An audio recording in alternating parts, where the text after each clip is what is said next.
Fala, gurizada medonha, crítica gratuita no ar, Marcos, voltando para mais um grande lançamento. Era...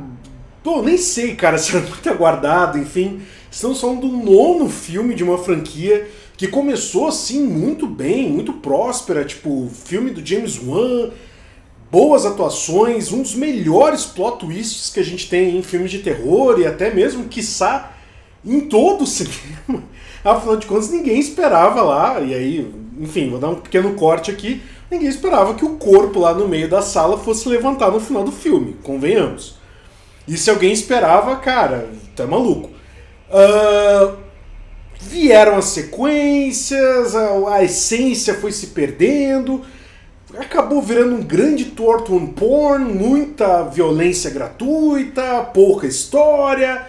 Enfim, chegamos finalmente em Spiral, né? O legado de Jigsaw, o legado de Jogos Mortais. Cara, o título em português ficou muito diferente do internacional, mas o que importa é...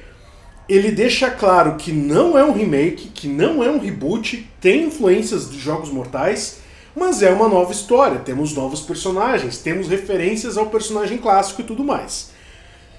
Pois bem, começando com tudo, vamos lá. Vou evitar ao máximo spoiler, então fica despreocupado, fica de boa aí. Segundo, já vou te adiantar, como eu tenho feito nos outros vídeos, eu dou um resumo assim, tipo, cara, vale ou não vale? Sinceramente, para assistir no cinema em época de pandemia, não acho que vale a pena. Para quem curte os Jogos Mortais, o sangue, a truculência, a violência, aquela coisa doentia do Jigsaw explicando toda a questão da armadilha, o que ela vai fazer com o cara, porque a pessoa era racista e aí ele atropela a mulher, atropela todo mundo, explode o carro, é uma loucura, também vai ficar decepcionado. Agora, se tu curte uma parada meio investigativa e tudo mais, não liga pra atuações meia boca, coisa e tal, pode ser que seja divertido. Eu, particularmente, acho que é um filme que se eu fosse assistir no cinema eu ia ficar meio, putz, não valeu não. Vamos lá então, acompanhamos aqui uma dupla de policiais, sendo um deles o Zeke, que é interpretado pelo Chris Rock, sim, aquele mesmo de Todo Mundo Odeia o Chris, que começam a investigar o que parece ser um copycat, né? Um cara que está copiando o Jigsaw. Qual a diferença de que o cara só está pegando policiais? Cara, basicamente é isso, mais do que isso eu vou entregar. Sim, posso fazer o adendo de que o Samuel L. Jackson, ele faz o link entre o que a gente tinha do Jigsaw antigo, ele foi um dos caras que investigou os casos lá e tal, com essa nova, vamos dizer assim, franquia. Pelo menos o filme ele deixa bem encaminhado possíveis sequências. Eu não sei como que tá a questão da bilheteria lá fora. Salvo engano, no final de semana que ele estreou e liderou a bilheteria, levando em consideração que assim, não tem grandes lançamentos acontecendo agora, então não dá pra ser um parâmetro, né? Tipo, que grande lançamento, enfim. Bom, vamos lá. Análise mais sucinta possível. É difícil tu olhar pro Chris Rock e não esperar uma piada, não esperar uma tiração de onda. E cara, por mais que ele se esforce, talvez o esforço dele é o que gera o mais incômodo, assim, o que mais me incomodou enquanto eu estava assistindo, porque em alguns momentos ele se leva a sério demais e tem duas piadas que ele lança, assim, que ele não chega a ser uma piada construída, mas é aquela tirada rápida que aí já quebrou o clima, eu já comecei a rir do cara, assim, e tal, então eu não consegui levar ele muito a sério.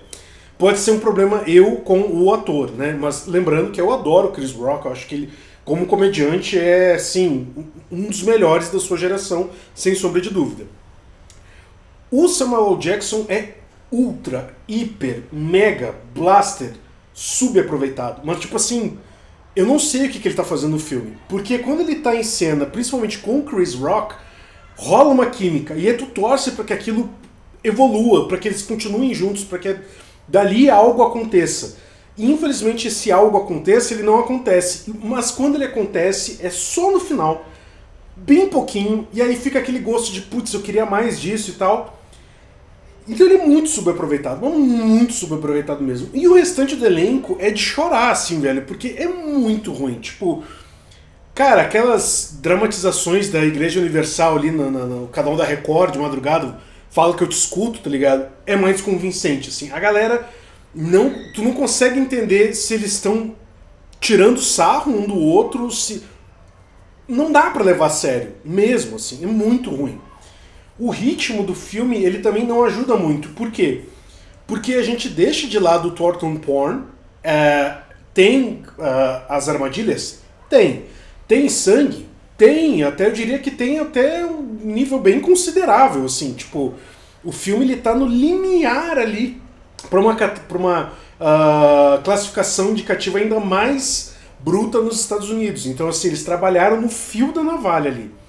Mas o filme ele tá muito mais próximo, eu não tô dizendo que ele mas ele tá muito mais próximo de um Seven, em que tu tem as cenas pesadas, mas o que realmente tá conduzindo o filme é os lances investigativos, do que de fato o Thornton Porn, que tomou conta da franquia a partir ali do 2, né? Principalmente do 2.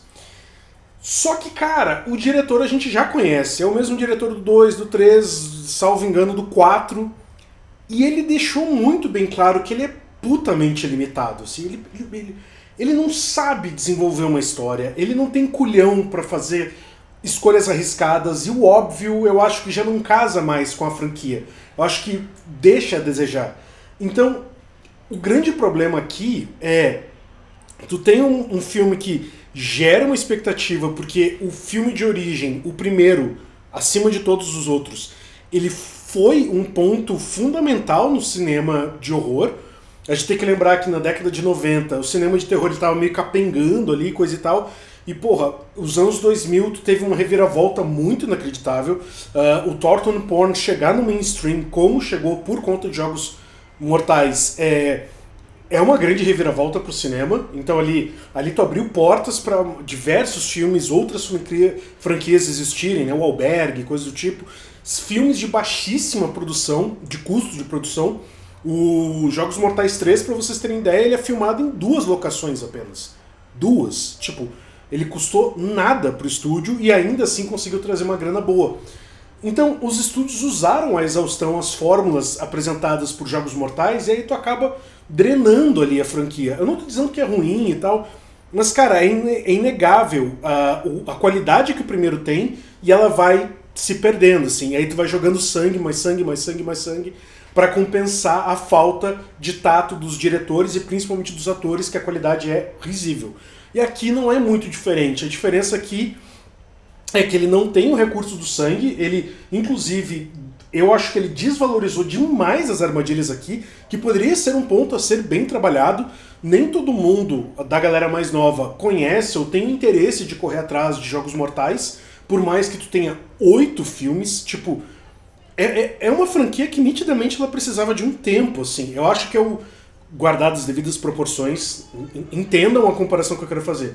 É o mesmo que eu sinto com Star Wars, assim. Virou uma máquina de caça-níquel, tá ligado? Se eu lançar todo ano, eu vou bater 1 bilhão de bilheteria e foda-se o resto. E os últimos 3 filmes são...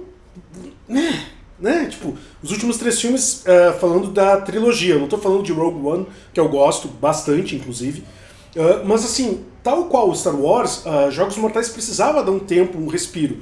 E bem como Star Wars, tu tem essa questão de Darth Vader, Darth Vader, Darth Vader, porque a grande realidade é essa. É legal os Jedi e tudo mais, mas todo mundo pira quando tem o Darth Vader, né? Tipo, em Rogue One, quando ele aparece, cara, de cair o cu da bunda, assim.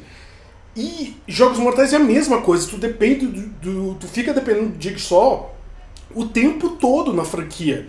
Nem que ele apareça numa fotinho ali do canto e tal. Então eu acho que faltou trabalhar novos elementos, novos personagens e a coisa criar um corpo de fato em que tu possa explorar diversos ângulos e possibilidades. Acho que é uma ideia interessante essa nova abordagem que eles quiseram trazer para a franquia, mas eu acho que o resultado final é meio sem graça, assim. O Chris Rock talvez não tenha sido a melhor opção para um personagem principal que precisa de uma carga dramática para conduzir a história. O Samuel L. Jackson fica muito de canto, também não foi uma opção interessante. E definitivamente o diretor, para mim, cara, ele não funciona, assim. Ele não funciona, não tô dizendo que ele é um diretor horrendo e que ele devia procurar, sei lá, fritar hambúrguer ou ter um food truck, não tô dizendo isso. Mas talvez não seja o negócio dele. Talvez ele dependa de gore e tal, e um filme mais centrado como esse não é a melhor opção para ele. Nota pro filme com muito pesar, porque eu gostei da premissa, 5. Infelizmente, 5. Resumo da ópera, não. Eu não assistiria esse filme no cinema. Não, eu não recomendo. E já está disponível nos streamings alternativos, então não é tão difícil assim de conseguir. Só não sei se vai ter legendado em português, o que eu consegui era o áudio original em inglês, mas foi de boa e é isso aí. Beleza? Então, gurizada medonha, espero que vocês tenham gostado. Espero não ter estragado a expectativa de ninguém, mas é uma análise crua e sincera aqui. Eu não vou ficar floreando, não vou falar, oh meu Deus, que coisa inacreditável, quando não é.